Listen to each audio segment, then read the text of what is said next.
ಸ್ನೇಹಿತರೆ, ನಾ ಹಿಂದಿನ ವಿಡಿಯೋದಲ್ಲಿ ನಮಗೆಲ್ಲ ಬಾಣಂತನ ಮದ್ದು ಮಾಡಿದ ಕಾಶಿ ಅತ್ತೆ ಜೊತೆಗಿನ ಮಾತುಕತೆಯನ್ನು ತೋರಿಸಿದ್ದೆ. ಇವತ್ತು ಈಗ ಅವ್ರ ಮನೆಯಲ್ಲಿ ತೆಂಗಿನ ಕೊನೆ ಅಂತೀವಿ. ತೆಂಗಿನ ಕೊನೆ ಅಂದರೆ ತೆಂಗಿನ ಮರದ ಹೂವು ಅದು. ಅದನ್ನು ಬಾಣಂತಿಯರಿಗೆ 3 ತಿಂಗಳಾಗುವಾಗ ಕೊಡುವಂಥ ಲೇಹ ಅದು.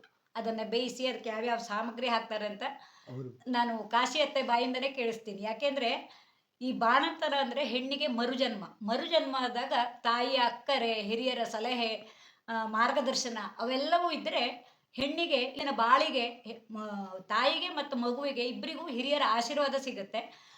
ನಾನು ಹಿಂದಿನ ವಿಡಿಯೋದಲ್ಲೆಲ್ಲ ಇವರಿಂದ ಕೇಳಿ ಕಲಿತ ಮದ್ದು ಆಹಾರ ಕೆಲವೊಂದನ್ನೆಲ್ಲ ನಿಮ್ಮೊಡನೆ ಹಂಚಿಕೊಂಡಿದ್ದೆ. ಇವತ್ತು ಇದನ್ನು ಮಾಡಿ ತೋರ್ಸೋಕ್ಕಾಗದೇ ಇದ್ರು ಹಿರಿಯರ ಬಾಯಿಂದ ನಾವು ಅದನ್ನು ವಿಧಾನವನ್ನು ಕೇಳಿದರೆ ನನ್ನ ಬಾಯಿಂದ ಕೇಳೋಕ್ಕಿಂತಲೂ ಹಿರಿಯರ ಮಾತು ಅಂದರೆ ನಮಗೆ ಒಂದು ಆಶೀರ್ವಾದದ ಮಾತಾಗಿರುತ್ತೆ. ಹಾಗಾಗಿ ಈ ತೆಂಗಿನ ಕೊನೆ ಮದ್ದನ್ನು ಯಾವ ರೀತಿಯಾಗಿ ಮಾಡಿದ್ದಾರೆ, ಎಷ್ಟು ಸಾಮಾನು ಹಾಕ್ತಾರೆ ಅನ್ನೋದನ್ನು ಅವ್ರ ಬಾಯಿಂದನೇ ಕೇಳೋಣ. ಇದು ಮಾಡೋ ವಿಧಾನವ ಹಿಂದಿನ ವಿಡಿಯೋದಲ್ಲಿ ನಾವು ಮಾಡಿದ್ದನ್ನು ತೋರಿಸಿದ್ದೆ. ಆದರೂ ಹಿರಿಯರ ಮಾತನ್ನು ನಾನು ಇದರಲ್ಲಿ ದಾಖಲಿಸಬೇಕು ಅಂತ ಒಂದು ಆಸೆ ಆಗಿ ಅವ್ರ ಮನೆ ಹತ್ತಿರ ಬಂದಿದ್ದೆ ಇದನ್ನು ತಗೊಂಡೋಗ್ಲಿಕ್ಕೆ. ಇದನ್ನು ನಮಗೆ ಹಿರಿಯರ ಆಶೀರ್ವಾದ ಅಂತೇಳಿ ಇವರು ಮಾಡೋ ವಿಧಾನವನ್ನು ನಿಮ್ಮೊಡನೆ ಹಂಚ್ಕೊಳ್ತಾ ಇದ್ದೀನಿ. ಕಾಶಿ ಅತ್ತೆ, ಇದರ ಲೇಹ ಮಾಡಲಿಕ್ಕೆ ಏನೇನು ಸಾಮಾನು ಹಾಕಿದ್ದೆ? ಇದು ತೆಂಗಿನ ಕೊನೆ. ತೆಂಗಿನ ಕೊನೆ ಅಂದರೆ ಅದು ಎಳೆಯದಾಗಿರ್ಬೇಕು. ತೆಂಗಿನ ಕೊನೆ ಎಳೆದಾಗಿರ್ಬೇಕು.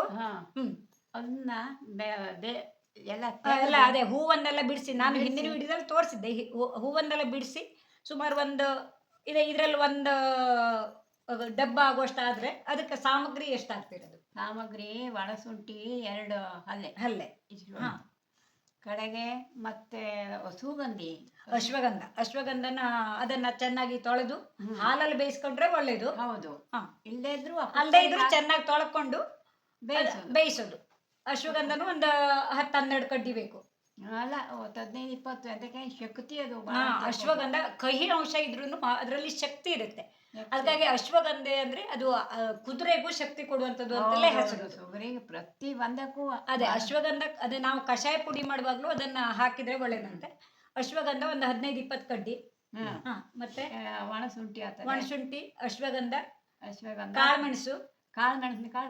ರಾಶಿ ಅಲ್ಲ ಅಂದ್ರೆ ಬಾಣಂತಿಯರಿಗೆ ತುಂಬಾ ಹಾಕಿದ್ರೆ ಅದು ಮತ್ತೆ ಹೇಳಿದ್ನಲ್ಲ, ಕಾಳುಮೆಣಸನ್ನ ಯಾವಾಗಲೂ ಬೇಯಿಸಿ ಹಾಕಬೇಕು. ಕುಟ್ಟ ಹಾಕೋದ್ರಿಂದ ಕೆಲವರಿಗೆ ಹೀಟ್ ಆಗುತ್ತೆ ಅಂತಾರೆ. ಕುಟ್ಟ ಹಾಕೋ ಬದಲಿಗೆ ಯಾವುದೇ ನೀವು ಅವು ಮದ್ದು ಮಾಡುವಾಗ, ತೊಂಬಳಿ ಮಾಡುವಾಗ ಎಲ್ಲನೂ ಅದನ್ನ ಬೇಯಿಸಿ ಮಾಡಬೇಕು. ಅದೇ ಇದೊಂದು ಬೌಲು ತೆಂಗಿನ ಹೂವು ಇದ್ದವಾಗ ಒಂದು ಇಷ್ಟು ಕಾಳುಮೆಣಸು ಅಂದ್ರೆ ಒಂದು 25-30 ಕಾಳುಮೆಣಸು ಆಗುತ್ತೆನಾ. ಅಂದ್ರೆ ಅದು ಮನೆಯಲ್ಲೇ ಬೆಳೆದದ್ದಾಗಿರುತ್ತೆ, ಅದು ಕಟುವಾಗಿರುತ್ತೆ. ನೀವು ಪೇಟೆಯಿಂದ ತಂದಿದ್ದಾದ್ರೆ ಏನಾದ್ರು ಖಾರ ಕಡಿಮೆ ಅಂತ ಅನ್ಸಿದ್ರೆ ಸ್ವಲ್ಪ ಜಾಸ್ತಿ ಹಾಕಿ. ತುಂಬಾ ಹಾಕಿದ್ರೆ ಅದೇ ಕೆಲವರಿಗೆ ಹೀಟ್ ಆಗುತ್ತೆ ಅದ್ರ ಬದಲಿಗೆ ಶುರುವಾಗೋದ್ರೆ. ಹಾಗಾಗಿ ಮತ್ತೆ ಅದಕ್ಕೆ ಜಾಯಿಕಾಯಿ ಬೇಕು. ಜಾಯಿಕಾಯಿ ಒಂದು ಜಾಯಿಕಾಯಲ್ಲಿ ಜ್ಯೇಷ್ಠ ಮದ್ದು ಬೇಕು. ಜ್ಯೇಷ್ಠ ಮದ್ದು ಕಫಾಹಾರ ಆಗಿರುತ್ತೆ. ಹಾಗಾಗಿ ಜ್ಯೇಷ್ಠ ಮದ್ದನ್ನು ಒಂದಿಷ್ಟು ದೊಡ್ಡ ತುಂಡ ಸಿಗುತ್ತೆ. ಅದೆಲ್ಲ ಹಿರಿಯರು ಯಾವಾಗಲೂ ಗ್ರಾಮ್ ಲೆಕ್ಕದಲ್ಲಿ ಇದೆಲ್ಲ ಹೇಳೋದು ಕಡಿಮೆ. ಇಂತಿಷ್ಟು ಪೀಸು ಅಥವಾ ಇಂತಿಷ್ಟು ಪ್ರಮಾಣ ಅಂತೇಳಿ ಹೇಳೋದು ಜ್ಯೇಷ್ಠ ಮದ್ದು. ಮತ್ತೆ ಜೀರಿಗೆ 4-5 ಪೀಸ್ ಹಾಕಿದ್ದೆ ಇದಕ್ಕೆ. ಜ್ಯೇಷ್ಠ ಮದ್ದನ ಜ್ಯೇಷ್ಠ ಮದ್ದು 4-5 ಪೀಸ್ ಬೇಕು. ಜೀರಿಗೆ ಒಂದೆಷ್ಟು ಬೇಕು? ಜೀರಿಗೆ ಒಂದು ಸೌಟು ಒಂದು ಅಂದ್ರೆ ಇಷ್ಟು ಒಂದು ಅರ್ಧ ಮುಷ್ಟಿ ಹೇಳ್ತೀವಲ್ಲ ಅಷ್ಟು ಬೇಕು. ಹಾಗೆ ಮತ್ತೆ ಅದಕ್ಕೆ ಬೇಕಲ್ವಾ, ಗಸಗಸೆ ಬೇಕಲ್ವಾ? ಗಸಗಸೆ ಮೇನ್ ಆಗಿ ಬೇಕು. ಗಸಗಸೆ ಮತ್ತೆ ಬಾದಾಮಿ. ಗಸಗಸೆ ಮತ್ತೆ ನಿದ್ದೆ ಬರೋಕೆ, ಮಗುವಿಗೆ ತಾಯಿಗೆ ಎಲ್ಲ ನಿದ್ದೆ ಬರೋಕೆ ಮತ್ತೆ ಅದು ಒಂದು ಶಕ್ತಿ ಬರುವಂತ ವಸ್ತು. ಹಾಗಾಗಿ ಗಸಗಸೆನೂ ಒಂದು ಮುಷ್ಟಿ ಆಗೋಷ್ಟು ಇಷ್ಟು ಪ್ರಮಾಣದಲ್ಲಿ ಬೇಕು. ಒಂದು ತಟ್ಟೆನೇ ಬೇಕು. ಒಂದು ತಟ್ಟೆ ಇವೆಲ್ಲವನ್ನ 400 ಗ್ರಾಮ್ ತರ್ಸ್ ಹಾಕಿದ್ದೆ ನಾನು. 400 ಗ್ರಾಮ್ ಇದೆ. ಒಂದು ಬೌಲಿಗೆ ಒಂದು 400 ಗ್ರಾಮ್ ಬೇಕು. ಮತ್ತೊಂದು ಅದೇ ಮತ್ತೆ 2 ಇದಕ್ಕೆ ಅಂದ್ರೆ ಅದನ್ನ ಗಸಗಸೆನೂ ಪ್ರಮಾಣ ಜಾಸ್ತಿ ಬೇಕು. ಮತ್ತೆ ಬಾದಾಮಿ ಬೇಕು. ಬಾದಾಮಿ ಒಂದು 20-25 ಬೇಕು. ಸಾಕಲ್ತಿಲ್ಲ. ಒಂದು ದಿವ್ಸಕ್ಕೆ ಒಂದು ಹೋಗೋ ಬಾಳಂತಿಗೆ ಒಂದು 100 ಬಾದಾಮಿ ಹಾಕ್ತೆ.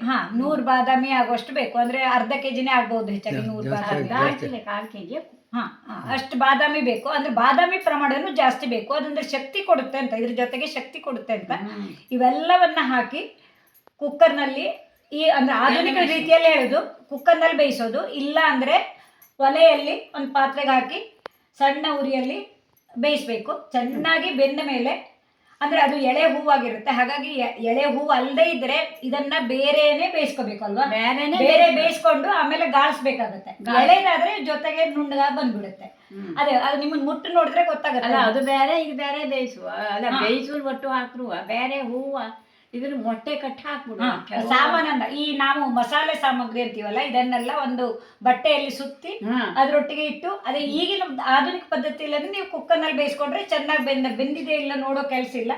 ಕುಕ್ಕರ್ನಲ್ಲಿ ಸೀಟಿ ಹೊಡಿಸ್ಕೋಬಹುದು. ಇಲ್ಲ ಅಂದ್ರೆ ನೀವು ಸಾಂಪ್ರದಾಯಿಕ ರೀತಿಯಲ್ಲೇ ಮಾಡ್ತೀರಿ ಅಂದ್ರೆ ಒಂದು ತಪ್ಪಲೆಯಲ್ಲಿ ಪಾತ್ರೆಯಲ್ಲಿ ಹಾಕಿ ನೀರು ಹಾಕಿ ಚೆನ್ನಾಗಿ ಬೇಯಿಸ್ಕೊಂಡು ಅದು ಆರಿದ ಮೇಲೆ ಅದನ್ನ ಕಲ್ಲಲ್ಲಿ ರುಬ್ಬಿದ್ರು ಒಳ್ಳೇದು. ಅವರಿಗೆಲ್ಲ ರೂಢಿ ಇದ್ದಿದ್ದೆಲ್ಲ ಕಲ್ಲಲ್ಲಿ. ಆದ್ರೆ ಈಗ ನಮ್ಮ ವಯಸ್ಸಿಗೆ ಅಥವಾ ಅಂದ್ರೆ ನನ್ನ ಗೆಳತಿನೇ ಅವ್ರ ಮಗಳು ಈಗ ಅವ್ರ ಮಾರ್ಗದರ್ಶನದಲ್ಲಿ ಅವರು ಪ್ರಮಾಣವನ್ನ ತಾಯಿ ಹೇಳ್ದಂಗೆ ಮಾಡ್ತಾರೆ ಇಲ್ವಾ.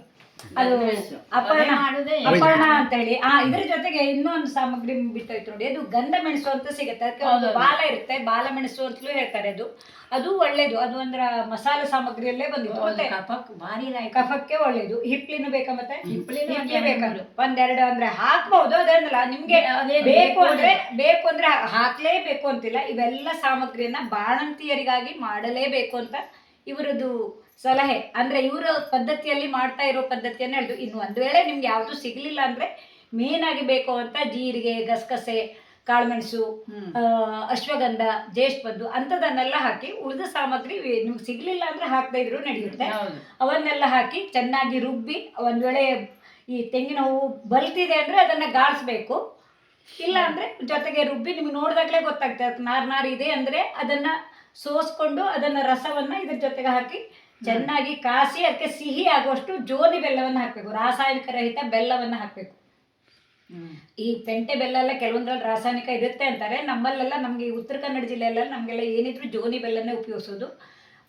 ನಮ್ಮದು ಸಾವಯವ ರೀತಿಯಲ್ಲಿ ಬೆಳೆದ ಜೋನಿ ಬೆಲ್ಲವನ್ನ ಅಂದ್ರೆ ಸುಮಾರು ಒಂದು ಪ್ರಮಾಣಕ್ಕೆ 2 ಪ್ರಮಾಣ ಬೆಲ್ಲ ಬೇಕಾಗುತ್ತೆ. ಇದೆಲ್ಲ ಸಾಮಗ್ರಿ ಹಾಕಿದಾಗ ಅಷ್ಟು ಬೆಲ್ಲವನ್ನ ಹಾಕಿ ನೋಡಿ. ಈ ಹದಕ್ಕೆ ಬಂದ ನಂತರ ಇದಕ್ಕೆ ತುಪ್ಪವನ್ನ ಹಾಕಿ ಮಗ್ಚಬೇಕು. ಅದು ತುಪ್ಪ ಅಂದ್ರೆ ಊರಲ್ಲಿ ಸಿಗುವಂತ ಆಕಳ ತುಪ್ಪ, ಅದು ದೇಸಿ ಹಸುವಿನ ತುಪ್ಪವನ್ನ ಹಾಕಿ ಚೆನ್ನಾಗಿ ಕಾಯಿಸಿಟ್ಕೊಂಡ್ರೆ ಇದು ನೋಡಿ, ಇದು ತಿಂಗಳಗಟ್ಟಲೆ ಆಗಿದೆ. ಅಂದ್ರೆ 3 ತಿಂಗಳಾಗುತ್ತೆ. ನೋಡಿ ಎಷ್ಟು ಚೆನ್ನಾಗಿದೆ. ಇದಕ್ಕೆ ಇವರಲ್ಲಿ ಫ್ರಿಜ್ ಅಲ್ಲಿ ಇಡೋ ಪದ್ಧತಿ ಇಲ್ಲ. ಆದ್ರೂ ಎಷ್ಟು ಅಂದ್ರೆ ಆ ಹದದಲ್ಲಿ ಬಂದ್ರೆ ಇದು ಏನು ಆಗ್ತಾ ಇಲ್ಲ ನೋಡಿ. ತುಪ್ಪದ ಅಂಶವನ್ನ ಕಾಣಿಸುತ್ತೆ ಬಿಟ್ರೆ ಈ ಲೇಹ 2-3 ತಿಂಗಳ ಇಟ್ಟರು ಅವರು ಬಾಣಂತಿಯರು 1 ವರ್ಷ ಆಗೋ ತನಕ 3 ತಿಂಗಳಾದ್ಮೇಲೆ ತಗೊಳ್ಳೋದ್ರಿಂದ ಅವರು ಈ ಖಾಲಿ ಆಗೋ ತನಕನೂ ದಿವಸ ಬೆಳಿಗ್ಗೆ ಅಲ್ವಾ, ಬೆಳಿಗ್ಗೆ 1 ಚಮಚ ಆಗುವಷ್ಟು ತಗೊಂಡು ಅದರಲ್ಲಿ ನಾನು ಹಿಂದಿನ ಲೇಹಕ್ಕೆಲ್ಲ ತೋರಿಸಿದ್ನಲ್ಲ ಹಾಗೆ ಅದೇ ಪ್ರಮಾಣದಲ್ಲಿ ತುಪ್ಪವನ್ನು ಹಾಕ್ಕೊಂಡು ಅದನ್ನ ತಿಂದು ಹಸಿದ ಹೊಟ್ಟೆಯಲ್ಲಿ ತಿನ್ಬೇಕು. ಬೇಕಿದ್ರೆ ಆಮೇಲೆ ನಾವು ಹಾಲನ್ನು ಕಷಾಯನ ಏನಾದರೂ ಕುಡಿಯೋದಾದ್ರೆ ಕೊಡಬೇಕು. ರಾತ್ರಿ ಹೊತ್ತಿಗೆ ಮಲಗುವಾಗಲೂ ಅಷ್ಟೇನೆ ತಿನ್ನೋದಾದ್ರೆ ಇದನ್ನ ತಿಂದುಕೊಂಡು ಸ್ವಲ್ಪ ಹಾಲು ಕುಡಿದ್ರೆ ಅದ್ರ ಪರಿಣಾಮ ಜಾಸ್ತಿ. ಹಾಗಾಗಿ ಇವ್ರ ಬಾಯಿಂದ ನಾನು ಈ ಹದವನ್ನ ಕೇಳಿದೆ. ಯಾಕೆಂದ್ರೆ ಅವರು ವಯಸ್ಸಾದ್ರಿಂದ ಮಾತನ್ನ ನಾನೇ ಜಾಸ್ತಿ ಆಡಿದ್ದೀನಿ. ಯಾಕೆಂದ್ರೆ ಅವರಿಗೆ ನೆನಪಿನ ಶಕ್ತಿ ಅಂದ್ರೆ ಒಂದೊಂದು ಸಾಮಗ್ರಿ ಬಿಟ್ಟೋದ್ರೆ ಅಂತ ಅವ್ರ ಹತ್ರ ಕೇಳ್ಕೊಂಡು ಇದನ್ನೆಲ್ಲ ನಿಮ್ಮ ಹತ್ರ ಹಂಚಿದ್ದೀನಿ. ಇದ್ರ ಮಾಡೋ ವಿಧಾನ ನಿಮ್ಗೆ ಈಗಾಗಲೇ ಗೊತ್ತಿರ್ಬೋದು. ಇಲ್ಲಾಂದ್ರೆ ನಾನು ಮಾಡಿದ ವಿಡಿಯೋವನ್ನ ಹಂಚ್ಕೊಳ್ತೀನಿ. ಸಾಮಗ್ರಿಯನ್ನ ಆದಷ್ಟು ಹೆಚ್ಚು ಕಡಿಮೆ ಮಾಡ್ಕೋಬಹುದು. ಅಂದ್ರೆ ಈ ಪ್ರಮಾಣದಲ್ಲಿ ಹಾಕಿದ್ರೆ ಬಾಣಂತಿಯರಿಗೆ ಒಳ್ಳೇದು. ಇವ್ರ ಮಗಳ ಬಗ್ಗೆ ಇದನ್ನೆಲ್ಲ ಇವಳು ನನ್ನ ಗೆಳತಿ ಅಂದ್ರೆ ಬಾಲ್ಯದ ಗೆಳತಿ. ಇವರು ಈಗ ಶಿಕ್ಷಕಿಯಾಗಿ ನಿವೃತ್ತಿಯಾಗಿದೆ.